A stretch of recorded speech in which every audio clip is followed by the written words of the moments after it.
ಎಲ್ರಿಗೂ ನಮಸ್ಕಾರ. ತಾಯಿ ಭುವನೇಶ್ವರಿಯನ್ನು ನೆನೆಯುತ್ತಾ ಎಲ್ರಿಗೂ ಕನ್ನಡ ರಾಜ್ಯೋತ್ಸವದ ಶುಭಾಶಯಗಳು.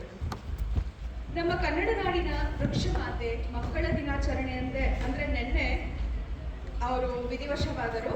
ಮರಗಿಡಗಳನ್ನ ತನ್ನ ಮಕ್ಕಳಂತ ಪ್ರೀತಿಸಿ ಸಲುಹಿದ ಪದ್ಮಶ್ರೀ ಪುರಸ್ಕೃತೆ ಸಾಲುಮರದ ತಿಮ್ಮಕ್ಕನವರು ಅವರ ಸೇವೆ ಚಿರಸ್ಮರಣೀಯ, ಕನ್ನಡಿಗರ ಮನದಲ್ಲಿ ಶಾಶ್ವತ ಸ್ಥಾನ ಗಳಿಸಿದೆ. ಅವರಿಗೆ ನಮ್ಮ ಸಂಘದ ಪರವಾಗಿ ನನ್ನ ಪರವಾಗಿ ತುಂಬ ಹೃದಯದ ನಮನಗಳನ್ನು ಸಲ್ಲಿಸುತ್ತಾ ಕಾರ್ಯಕ್ರಮವನ್ನು ಪ್ರಾರಂಭಿಸುತ್ತಿದ್ದೇನೆ. ಎದೆ ಬಗೆದರೆ ಇರಲಿ ಕನ್ನಡ, ಹೃದಯ ಬಡಿದರೆ ಬರಲಿ ಕನ್ನಡ, ಗರ್ವದಿಂದ ಹೇಳಿ ನನ್ನ ಭಾಷೆ ಕನ್ನಡ, ಹೆಮ್ಮೆಯಿಂದ ಹೇಳಿ ನಾನು ಕನ್ನಡಿಗ ಎಂದು. ಇಂದು ನಾವು ಶ್ರೀಗಂಧದ ಬೀಡು, ಶಿಲ್ಪಕಲೆಯ ತವರೂರು, ಸಂಸ್ಕೃತಿಯ ನೆಲೆಬೀಡು, ಅಚ್ಚ ಹಸುರಿನ ಸುಂದರ ಬೆಟ್ಟಗಳ ಪವಿತ್ರ ನದಿಗಳ ನಾಡು, ಕರುನಾಡು ಎಂದು ಕರೆಯಲ್ಪಡುವ ಕರ್ನಾಟಕದ ಕನ್ನಡ ರಾಜ್ಯೋತ್ಸವವನ್ನು ಬಹಳ ಸಡಗರ, ಸಂಭ್ರಮ ಹಾಗೂ ಹೆಮ್ಮೆಯಿಂದ ಆಚರಿಸ್ತಾ ಇದ್ದೇವೆ. ಕನ್ನಡ ನುಡಿ ಸುಮಾರು 2000 ವರ್ಷಗಳ ಇತಿಹಾಸವನ್ನ ಹೊಂದಿದೆ. ಕದಂಬರ ಕಾಲದ ಹಲ್ಮಿಡಿ ಶಾಸನದಲ್ಲಿ ಹುಟ್ಟಿ, ರಾಷ್ಟ್ರಕೂಟರ ಕಾಲದ ಕವಿರಾಜ ಮಾರ್ಗದಲ್ಲಿ ಬೆಳೆದು, ಪಂಪ ರನ್ನರಿಂದ ಪೋಷಿಸಲ್ಪಟ್ಟು, ಪೂರ್ವದ ಹಳೆಗನ್ನಡ, ನನುಗನ್ನಡ, ಹೊಸಗನ್ನಡವಾಗಿ ರೂಪಾಂತರಗೊಂಡು, ಸಂವಿಧಾನದಲ್ಲಿ ಲಿಖಿತಗೊಂಡ 18 ಭಾಷೆಗಳಲ್ಲಿ ಕನ್ನಡ ಭಾಷೆ 8 ಜ್ಞಾನಪೀಠ ಪ್ರಶಸ್ತಿಗಳನ್ನು ಪಡೆದು ವಿಶಾಲ ಸಮೃದ್ಧ ಸಾಹಿತ್ಯವಾಗಿ ಬೆಳೆದು ನಿಂತಿದೆ. ರಾಷ್ಟ್ರಕವಿ ಕುವೆಂಪು, ವರಕವಿ ದಾರಾ ಬೇಂದ್ರೆ ಅವರು, ಕಡಲ ತೀರದ ಭಾರ್ಗವ ಶಿವರಾಮ್ ಕಾರಂತರು, ಕನ್ನಡದ ಆಸ್ತಿ ಮಾಸ್ತಿ ವೆಂಕಟೇಶ್ ಅಯ್ಯಂಗಾರ್ ಅವರು, ಭಾರತ ಸಿಂಧು ರಶ್ಮಿಯ ವಿ.ಕೃ. ಗೋಕಾಕ್ ಅವರು, ನಾಟಕಕಾರರಾದಂಥ ಗಿರೀಶ್ ಕಾರ್ನಾಡರು, ಸಾಹಿತ್ಯದ ಅನಂತಮೂರ್ತಿ ಹಾಗೂ ಚಂದ್ರಶೇಖರ ಕಂಬಾರರಿಂದ ಕನ್ನಡದ ನುಡಿ ಪ್ರಜ್ವಲಿಸಿದೆ. ಈ ಮಣ್ಣಿನಲ್ಲಿ ಪ್ರೀತಿ ಇದೆ, ತ್ಯಾಗ ಇದೆ, ಪರೋಪಕಾರದ ಗುಣವಿದೆ, ಧೈರ್ಯವಿದೆ, ಶೌರ್ಯವಿದೆ, ಕರುಣೆ ಇದೆ. ಇಂತಹ ನಾಡಿನಲ್ಲಿ ಹುಟ್ಟಿದ ನಾವೆಲ್ಲರೂ ಭಾಗ್ಯಶಾಲಿಗಳು. ಮನೆಯ ಮೊದಲ ಪಾಠಶಾಲೆ. ಇಲ್ಲಿಂದಲೇ ಮಕ್ಕಳಿಗೆ ಮಾತೃಭಾಷೆ ಕಲಿಕೆ ಮತ್ತು ಭಾಷಾಭಿಮಾನ ಬೆಳೆಸೋದು ಮುಖ್ಯ ಆಗಿರ್ತದೆ.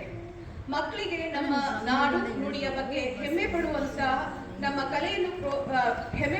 ಕಲೆಯನ್ನ ಪ್ರೋತ್ಸಾಹಿಸಬೇಕು. ಗಡಿನಾಡೆ ಇರಲಿ, ನಡುನಾಡೆ ಇರಲಿ, ಎಲ್ಲೆಲ್ಲಿ ಕನ್ನಡದ ಕಂಪು ಸೂಸಲು ಸಾಧ್ಯವೋ ಅಲ್ಲೆಲ್ಲ ಕನ್ನಡದ ಪರಿಮಳವನ್ನು ಚೆಲ್ಲೋಣ, ಕನ್ನಡದ ಕೀರ್ತಿ ಪತಾಕೆ ಹಾರಿಸೋಣ. ಇಲ್ಲಿ ನಮ್ಮ ಮಕ್ಕಳಿಗೆ ಕನ್ನಡವನ್ನ ಕಲಿಸ್ತಾ ಇದ್ದಾರೆ ಶ್ರೀಮತಿ ಸ್ನೇಹ ಹರ್ಷ ಅವರು. ನಿಮ್ಮಲ್ಲಿ ಯಾರಾದ್ರೂ ನಿಮ್ಮ ಮಕ್ಕಳನ್ನ ಕನ್ನಡ ಶಾಲೆಗೆ ಕಲಿಸ್ಬೇಕು ಅಂತಿದೆ, ಹೆಚ್ಚಿನ ಮಾಹಿತಿಗಾಗಿ ಅವರನ್ನ ಸಂಪರ್ಕಿಸಿ. ಶ್ರೀಮತಿ ಸ್ನೇಹ ಹರ್ಷ ಅವರನ್ನ ಸಂಪರ್ಕಿಸಿ. ಧನ್ಯವಾದಗಳು ಸ್ನೇಹ. ಈ ದಿನ ನಮ್ಮೊಂದಿಗೆ ಕಲಾ ಮಾಧ್ಯಮ ತಂಡ ಇದೆ. ಕನ್ನಡದ ಪ್ರಮುಖ ಲೇಖಕರಲ್ಲಿ ಒಬ್ಬರಾದಂತ ಕೆ.ಪಿ. ಪೂರ್ಣಚಂದ್ರ ತೇಜಸ್ವಿ ಅವರ ಬದುಕು, ಬರಹ, ಚಿಂತನೆಗಳನ್ನ ಅವರ ಬಗ್ಗೆ ಅವರ ಪತ್ನಿ ರಾಜೇಶ್ವರಿ ತೇಜಸ್ವಿ ಅವರು ಬರೆದಂತಹ ಪುಸ್ತಕ ನನ್ನ ತೇಜಸ್ವಿ, ಆ ಪುಸ್ತಕದ ನಾಟಕವನ್ನ ತಂಡದ ಎಲ್ಲ ಸದಸ್ಯರು ಮಾಡ್ತಾ ಇದ್ದಾರೆ. ಅವರನ್ನ ಕಾರ್ಯಕ್ರಮಕ್ಕೆ ಸ್ವಾಗತಿಸೋಣ. ನಮ್ಮ ಕೌನ್ಸಿಲ್ ಮಿಸ್ ದೀಪ್ತಿ ಪೆರುಮಾಳ್ ಅವರು, ಶ್ರೀಮತಿ ದೀಪ್ತಿ ಪೆರುಮಾಳ್ ಅವರನ್ನ ಕಾರ್ಯಕ್ರಮಕ್ಕೆ ಸ್ವಾಗತಿಸುತ್ತಿದ್ದೇನೆ. ನಮ್ಮ ಸಂಘದ ಎಲ್ಲ ಸದಸ್ಯರನ್ನ, ಅತಿಥಿಗಳನ್ನ ಹಾಗೂ ಮಕ್ಕಳನ್ನ ಕಾರ್ಯಕ್ರಮಕ್ಕೆ ಸ್ವಾಗತಿಸುತ್ತಿದ್ದೇನೆ.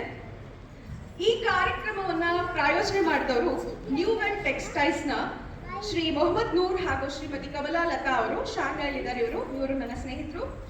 ಇವರು ಕಳೆದ ನಮ್ಮ ಸಂಘಕ್ಕೆ ಭಾಷಾಭಿಮಾನ ಮತ್ತೆ ಕಲೆ ಸಂಸ್ಕೃತಿಯನ್ನ ಬೆಳೆಸಬೇಕು ಅಂತ ಕಳೆದ ವರ್ಷ ಯುಗಾದಿ ರಾಜ್ಯೋತ್ಸವ ಹಾಗೂ ಈ ವರ್ಷದ ರಾಜ್ಯೋತ್ಸವಕ್ಕೆ ಪ್ರಾಯೋಜಕರಾಗಿದ್ದಾರೆ. ಇವರು ನಮ್ಮ ಕಾರ್ಯಕ್ರಮ ಯಶಸ್ವಿಯಾಗಕ್ಕೆ ಕಾರಣ ಅವರ ಧನ ಸಹಾಯ ಅಂತ ಹೇಳ್ಬೇಕು. ಕಾರಣಾಂತರಗಳಿಂದ ಅವ್ರು ಬಂದಿಲ್ಲ ಇಲ್ಲಿ, ಅವರಿಗೆ ಧನ್ಯವಾದಗಳು.